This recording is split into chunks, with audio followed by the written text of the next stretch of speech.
I really look like that to my colleagues, Shaun and Karen, when I do that. I'm the Feckless Wonder, Steve Fek. Thank you for checking out the views from the On Fek Circle, presented, of course, by JasonTheCouch.com and by our exciting new partnership with BetStamp. BetStamp is dedicated to serving all types of bettors, whether you're a recreational bettor, a sharp bettor, or you're somewhere in between.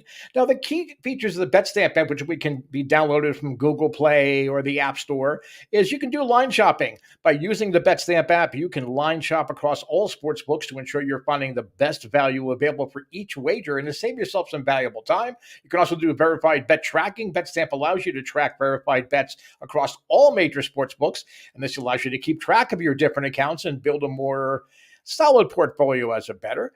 And you can also follow winning bettors. You're able to follow bettors that make regular bets that maybe that you might be tied into. You can do that. You'll get a little notification. So download the BetStamp app today. Use the code JFTC to sign up for your BetStamp account. I mean, it's a really exciting times here at Jays from the Couch, and here, for all of the shows, the radio podcast, the On Fek Circle, Karen's Sunny Side of the Dome on Thursdays, and BetStamp.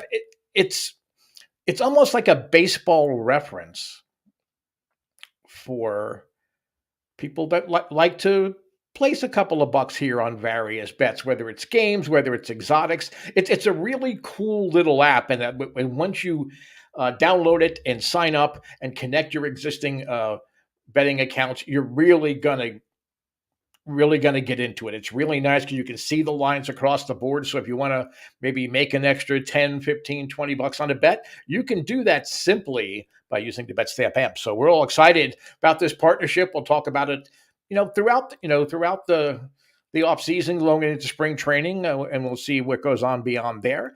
But as always, I'm glad you're here. Hopefully, I can get you to stick around for a while, see what I have to say. It's always a little bit, it's not outside the box because I get outside the box and I walk around and I take a look at what's going on. Then I come back in the box with you guys and we talk about it. Because I mean, just saying you're outside the box, that just kind of lifting the lid a little bit. I get out and walk around it, come up with some ideas and some views, if you will, that are a little bit different, I think, than what you might see ordinarily. But I'm really glad you're here for this little misadventure.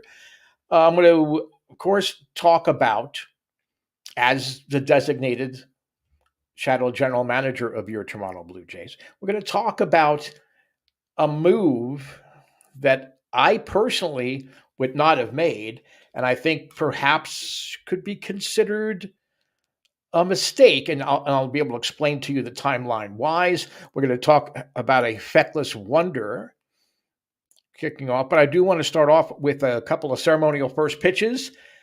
When we talk about on the podcast, or whether Karen's talking about it on Sunny Side of the Dome, or me here, and we see your names pop up, whether it be during the live stream, and by all means, you can do that. You can type your comments, whether you're watching on YouTube or Twitter or Facebook, and our editor, Shaun Doyle, can get those comments up there so I can reply to you in real time.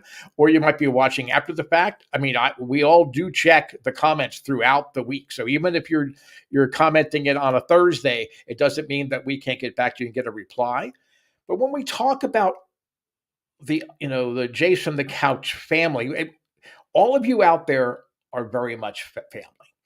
And whenever we can, we try to celebrate with you. We try to commiserate with you, whatever it would be. But this week we've got a couple of regular or formerly regular contributors to the Jason on the Couch radio podcast, as well as certainly here on the On Fek Circle. One more melancholy than the other. Rest in peace, Butchie Nelson, bar manager extraordinaire of the Roman in North Tonawanda, New York. We go way back. I mean, he followed me when I was on WWU in Buffalo back in the early 80s. He always had our shows on, generally to really kind of piss off Yankee fans, which gave him a lot of joy. But I mean, also, he tried to support us. He really liked what we were doing. And Butchie passed away this past weekend. There's a memorial service coming up over the weekend. And all of you that are might be watching this as part of the memorial service, I mean, Butchie was family to all of us. He participated in our Jason the Couch Fantasy Football League. He had started off in the hockey league before he had to step away to handle some issues. He's part of us. He's one of the gang. He wasn't on the air. He was not the guy that would sit there and type in comments because he just had better things to do. But he certainly was part of us, and we missed him in his absence over the last couple of months, and we will certainly miss him going forward. Subi, all the family, all the gang there in North Tonawanda, our thoughts and prayers are there with you. And I could go on for the entire show with that.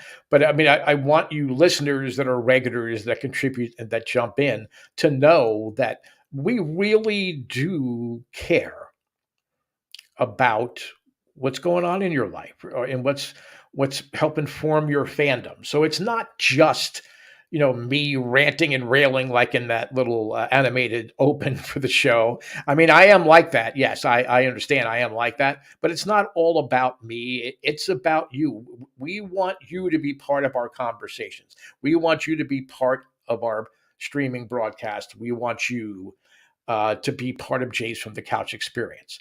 So please do continue to keep Butchie in your thoughts, however you may pray or send messages up to higher powers or whatever.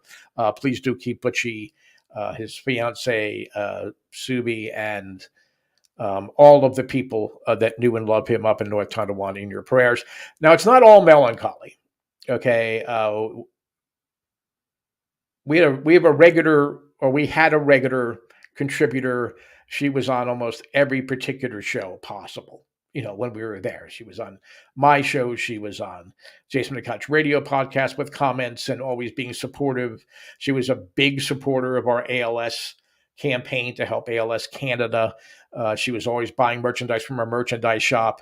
And Sarah was her name could always be popping up on the screen. However, it's no longer Sarah Soliday. She is now Mrs. Joel Bagton. Congratulations to Sarah and Joel. I know some of Sarah's family might be tuning into this, so please pass along all of our well wishes from Jays from the Couch. Ideally, she and Joel are not watching right now. They are on their honeymoon, so I would really hope that they have better things to do than to listen to me babble on for about 30 minutes or so. So, again, you all mean a lot to us. When you give us your comments, whether it's positive, negative, whether you're laughing with us, crying with us, whatever it is, it really means a lot. I mean, if you look around behind me, there's an On Fek Circle painting, over what you see is your left shoulder. It's my right shoulder as I'm looking into the camera here. That was painted by, somebody that's a follower of the show and sent to me. When the Jays were here, I was, walking back to the light rail transit to get back to my home. And one of the listeners jumped in and said, hey, Fekless Wonder, come here. And they bought me, a Blue Jays t-shirt that they thought was really fun. And so, I mean, you guys have made me parts of your lives. You're certainly part of mine. You're part of the Jays from the Couch experience. And we really thank you for that. Okay, time for some Feckless Wonders. I wonder where you are right now. Where are you on your fandom scale? Where are you? And I asked that question because obviously, we were talking last night on the podcast about things that the Jays need to do to get them over the top, to get them deeper into the playoffs, to get them an AL East title, to get them into the World Series. And we all have debates, and certainly social media has been probably as uproarious as I can imagine, or I can remember, rather, since we have been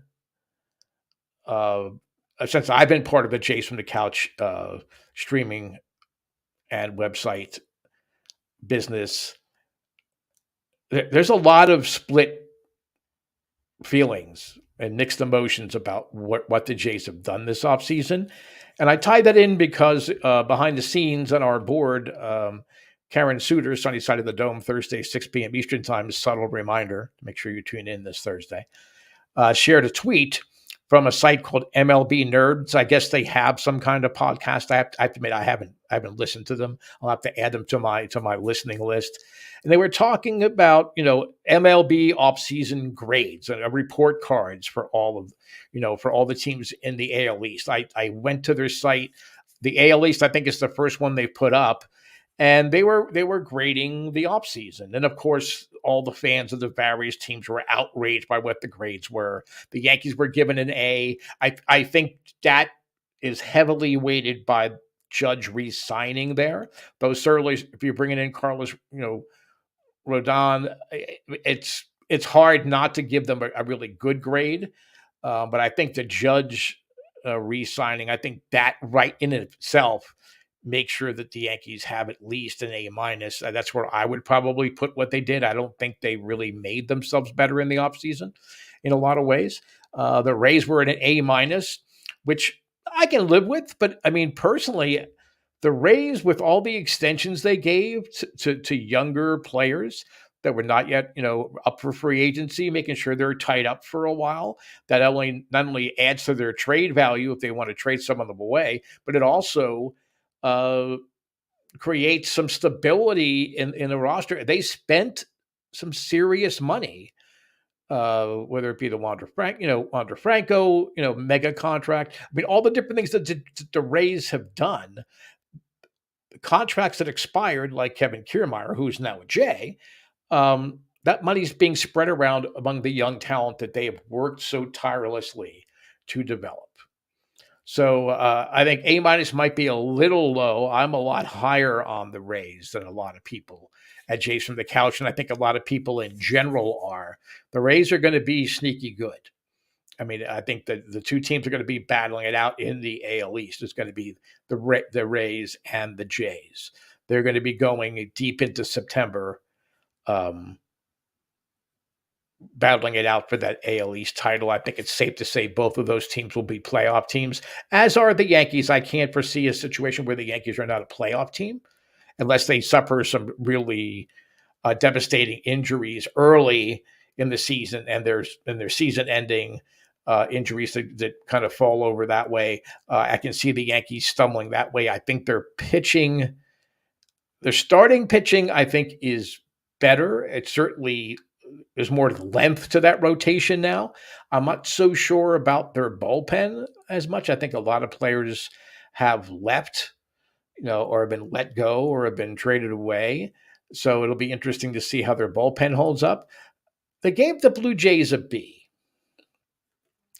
And I honestly think that grade of a B is pretty accurate in that, yes, there are some big signings. Some of them that I'm not really wild about. We'll get into that in the Shadow GM report here in just a second. But those signings were also kind of offset by players that are departing that, depending on your point of view, that production has not been replaced. Certainly on Sunny Side of the Dome, Karen has been talking at length about they have to, if they're going to trade these players, they needed to replace that productivity. She feels they did. I believe they changed the nature of their productivity. So by increasing perhaps the variety in the lineup, I think that the Blue Jays have in essence successfully replaced Lourdes Gurriel and Teoscar Hernandez. They certainly added some pitchers and some arms they desperately needed in the bullpen. I know that Adam Macko, the Canadian native son, he's probably not going to be pitching in the majors this year unless it's really later in the year, but certainly organizational depth, I think that really helped them out. I was interested to see that they kind of upgraded the Red Sox to a C+, because the Red Sox really didn't do much, and they lost Xander Bogaerts. Yeah, and no matter how you want to look at it or explain it away, Xander Bogaerts was, in many ways, the heart and soul of that Red Sox team. I mean, J.D. Martinez, tail end of the career fund, you can let him go. They certainly needed to do some work with their pitching staff, and they've sort of, kind of done that. But I mean, I think the flurries that they've done, the people they have brought in here late, I think that C plus is about right. The Red Sox needed to have a B, at least a B offseason. They didn't, in order to be competitive as far as the top three in the division. I was really shocked at them grading the Orioles as a D minus.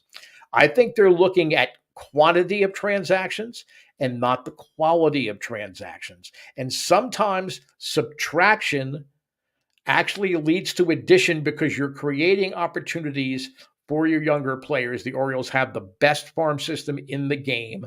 They have the deepest, no, they have the second deepest farm system in the game. The Rays have the deepest farm system in the game, but the Orioles probably are the second deepest farm system in the game.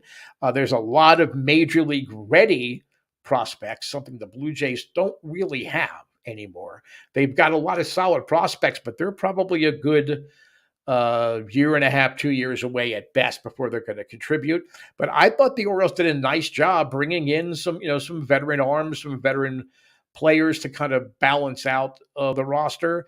I think a D minus was really unfair. And if you're looking at that offseason report card that MLB Nerds put out, you would say, is that what they're predicting where the standings are? I mean, they didn't come out and say that, but I think it was implied by that. I will tell you that I believe that it's the Jays, the Rays, the Yankees, the Orioles, and the Red Sox. I think the Orioles and Red Sox will be much closer to the third place team in the Yankees, or if it's the Rays to slip down, then the Yankees jump ahead of them, whatever it would be. So there's going to be a much more tighter race as far as games back from 1 to 5. But I just found that interesting, and I was wondering what you folks might think. You're still out there, and you want to jump in here and let us know what you're thinking about. Jordan M. The Red Sox had a C off season. Jordan, I think that's fair. I think it's fair because they got a late start, and I don't think they filled all their needs. Chaim Bloom has a plan. I really don't know what that plan is. I think his plan has a lot to do with what the front office is doing as far as diversifying its sports ownership portfolio. Then they now own the Penguins of the NHL. They're heavily involved in the Premier League. They own Liverpool. They're in. Jordan, thank you for your question, by the way, and jumping in. So yeah, I mean, I think maybe they could have spent if they wanted to. They certainly have the revenue, but I think Chaim Bloom is trying to build that farm system so it's going to be self-sustaining. They're not following the Rays methodology. That's not what they're doing. Chaim Bloom came from the Rays. He was a big part of developing, their plan of player development. I'm sure some of that's going to bleed over with what he does with the Red Sox, but I think the Red Sox realize to be sustainable, which means be profitable for John Hendry and his team, they need to kind of go forward from there. So I just thought, wondering out there if you're watching after the fact, and here's Rocket. The O's are going to be causing some issues this year with all that young talent. I agree. The problem, Rocket, and thank you again for putting your question up there. The problem with having young talent and having it in bulk is that there may be some inconsistencies. There may be situations that these players have not experienced at a major league type level, and perhaps they're not going to react or they're not going to perform as well until they learn from any mistakes they made. So I think some of their mistakes may cause them a problem. Rocket back again with the question. With the change to the schedule, I think the O's have a chance at making a playoff spot if they can make it work. Very 2020 Jays vibes and looking very scary in a few years. Rocket, again, thank you for your comments. Yes, there are a scary team. When we talk about the window of opportunity for the Jays, and even if you're talking about the Yankees and the Rays, they realize that the Orioles are right there in their rearview mirror. And what's that warning on your mirrors? Objects are closer than they may appear in the mirrors. It's very, very true. I do think they're gonna hit a bad stretch. It's gonna knock them potentially out of playoff contention. But Rocket, I mean, there are a lot of people that are right with you with Rocket, and other people that are really high on the Orioles. If their young pitchers, if Grayson Rodriguez and a lot of their young pitchers jump in right away and contribute, then absolutely it's going to be a really interesting AL East race. And I purposely ignored the schedule. I'm going to have an On Fek Circle about that schedule and how much I hate it and how stupid it is. And okay, fans get to see, all these casual fans get to see, oh, goody, Vladdy's coming to Kansas City, or Vladdy's coming to, St. Louis or Wrigley every year. Okay, I get that part. You're damaging the game, but that's going to be another show, because I want to get on to the Shadow GM report. Before I do want to remind you, download the BetStamp app. You can get it there at the App Store, Google Play. When you download it, make sure that you create your account using the promo code JFTC to sign up. BetStamp is the best way for you to manage your sports betting. You can actually see the best bet you have. When you set up your account, you can connect your existing account, see which sports book is giving you the best odds. Everything's going to be verified. You can track it, see what your winnings and losings are, and all your different things. And you can actually follow along with fellow BetStamp users to allow you to maybe get a little inside tip. If you see somebody that's really doing kind of well, you would follow that person, and maybe that's going to influence your bet. So again, download BetStamp app today. New partners here with Jays from the Couch, and we're really excited about it. So make sure you download it today, but use the promo code JFTC. We get credit for that. It shows that people actually are listening. And B, we want to continue this partnership. So the more people that would download that, use the JFTC promo code, the better it is, for us overall. Now, the Shadow GM report, as I teased earlier, is about, I know that the promo said the one mistake that they made, I do believe it was a mistake. I was going to perhaps try to, for once, shine it in a more positive light, but I'm going to go along with that. I think it was the biggest mistake that they made. And there was a lot going on with transactions in the offseason. As I mentioned earlier, the Fekless Wonder was how do you feel as the dust is starting to settle and we're getting an idea about who's going to be going down to Dunedin Complex to battle for jobs at the major league level, at the various minor league levels that could contribute perhaps later in the year. I think a lot of people would say the mistake was trading Teoscar Hernandez and not getting enough back. All you need to know was look at what his ask was for arbitration. Not that he hasn't earned some big raises, but how he views what his value is there. And that happens with just about every player out on the free agent market or in arbitration. But, he was asking, in essence, double what Bo Bichette was asking. Are you telling me that Teoscar Hernandez is twice as valuable as Bo Bichette is to the Blue Jays? Okay, the Blue Jays have an advantage where they have a little bit more controllable time with Bo Bichette. But, I would tell you no. I think Teoscar Hernandez, we have seen the best of Teoscar Hernandez. He's going to continue to be a productive hitter. But to get back the return that they did, Eric Swanson, if you have not watched a lot of Mariners baseball, Eric Swanson is going to be a saving grace for this Blue Jays thing. So that certainly is not a deal that I would say was bad. I like the Kevin Kiermaier signing. I know he's had hip injuries. He's been hurt a lot, but he can basically catch anything that is hit somewhere in his general direction. He's a good base runner. He's a very smart baseball player, and I'm going to point to what everybody else points as being a negative thing. Remember when there was the play at the plate and Alejandro Kirk's little wrist thing with all the pitch count, the pitch selections and different things was on there? He'd lost it, and Kiermaier picked it up and carried it to the dugout. That's what you want on a winning team. That's not cheating. That's taking advantage of a situation that a team is offering you. This isn't banging trash cans. This isn't coming up with some kind of, Star Wars type setup in your ballpark that can relay signals, and they're using, flag guys, you see, on aircraft carriers to try to figure out whether it's a curveball or a fastball coming up, whether it's inside or outside. That's just a smart move by a baseball player, and you want that competitive balance from a player. Kevin Kiermaier makes the Blue Jays defensive setup better almost all by himself. And when you talk about adding Dalton Varsho and some of the other additions they've made, Jordan's here. Varsho, Kiermaier, and Springer is the best defensive outfield in the league. Great point, Jordan.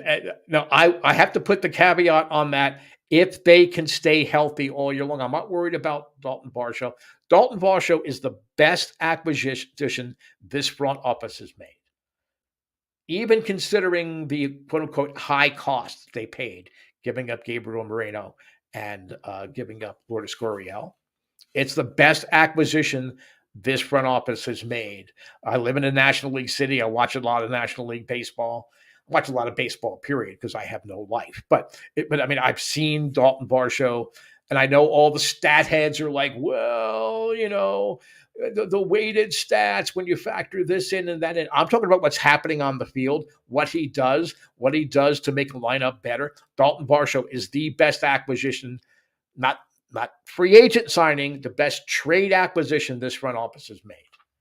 And we'll talk more about Dalton Varsho, I'm sure, as we get into spring training, both on the podcast and here on the On Fek Circle. And I know that Karen Suter is very intrigued, for Sunny Side of the Dome about Dalton Varsho. A sneaky good pickup, and this is credit to Tony LaCava and Joe Sclafini and Charlie Wilson that oversee baseball personnel and minor league operations. They made a minor league Rule 5 claim, a guy named Kike Rios.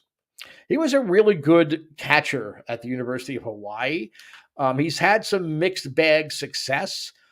He has put up some decent batting averages his first year, in the Arizona League. He was 333 in 2021 at high A. He hit 270, not much power. His on-base percentages have been okay. He does strike out a lot, but his value really is he could catch. He could handle a major league pitching staff right now. He was buried in the Dodgers system.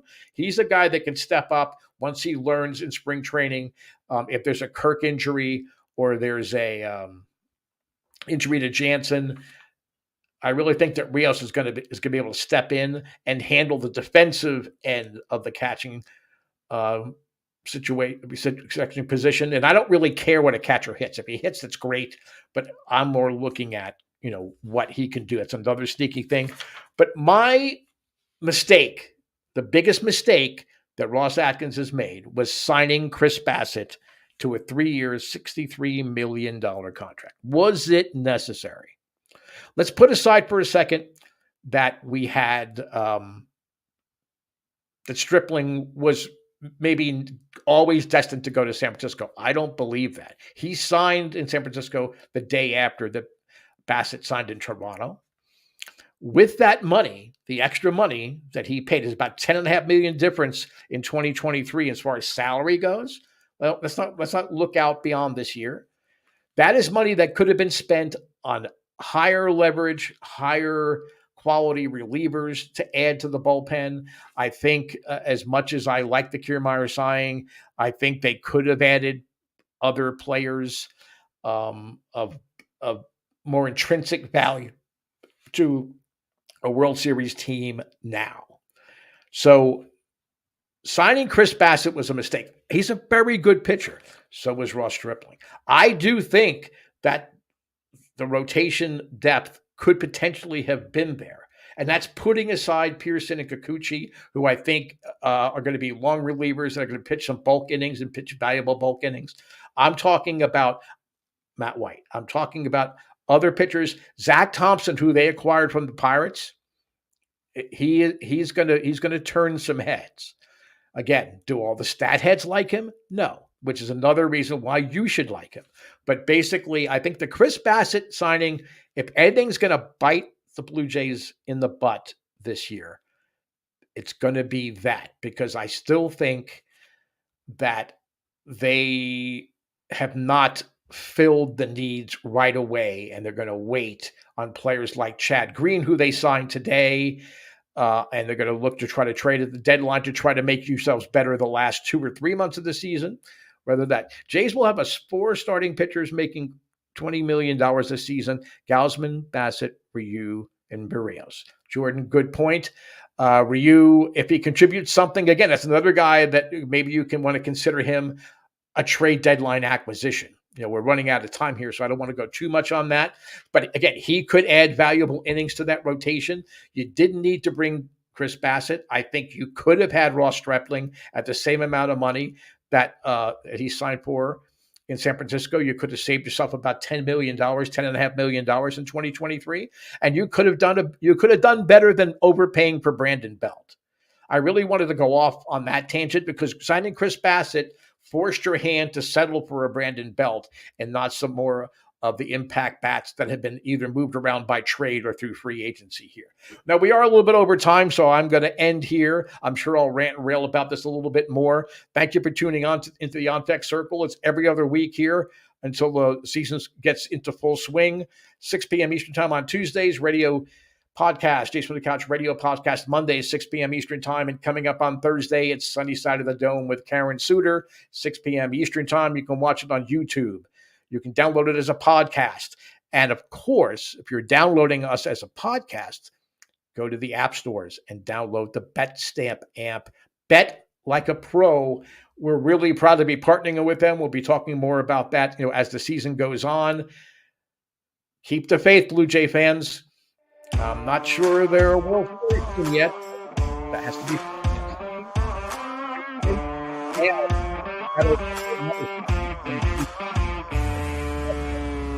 Wonder. You can email me info.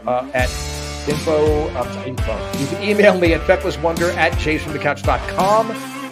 We'll talk to you in 2 weeks on the podcast and again here on the On Fek Circle.